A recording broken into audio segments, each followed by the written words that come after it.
یہ قرآن وہ رستہ دکھاتا ہے جو سب سے سیدھا ہے، اور مومنوں کو جو نیک عمل کرتے ہیں بشارت دیتا ہے کہ ان کے لیے اجر عظیم ہے، اور یہ بھی بتاتا ہے کہ جو آخرت پر ایمان نہیں رکھتے ان کے لیے ہم نے دکھ دینے والا عذاب تیار کر رکھا ہے۔ اور انسان جس طرح جلدی سے بھلائی مانگتا ہے اسی طرح برائی مانگتا ہے، اور انسان بڑا جلد باز ہے۔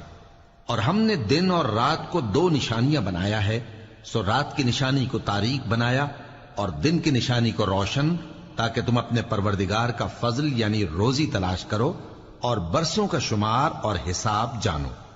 اور ہم نے ہر چیز کی بخوبی تفصیل کر دی ہے، اور ہم نے ہر انسان کے اعمال نامے کو بصورت کتاب اس کے گلے میں لٹکا دیا ہے، اور قیامت کے روز وہ کتاب اسے نکال دکھائیں گے جسے وہ کھلا ہوا دیکھے گا۔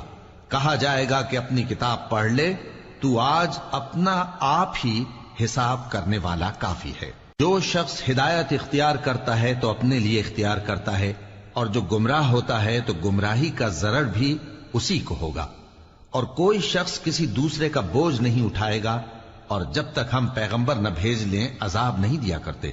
اور جب ہمارا ارادہ کسی بستی کے ہلاک کرنے کا ہوا تو وہاں کے آسودہ لوگوں کو فواحش پر مامور کر دیا، تو وہ نافرمانیاں کرتے رہے، پھر اس پر عذاب کا حکم ثابت ہو گیا اور ہم نے اسے ہلاک کر ڈالا۔ اور ہم نے نوح کے بعد بہت سی امتوں کو ہلاک کر ڈالا، اور تمہارا پروردگار اپنے بندوں کے گناہوں کو جاننے اور دیکھنے والا کافی ہے۔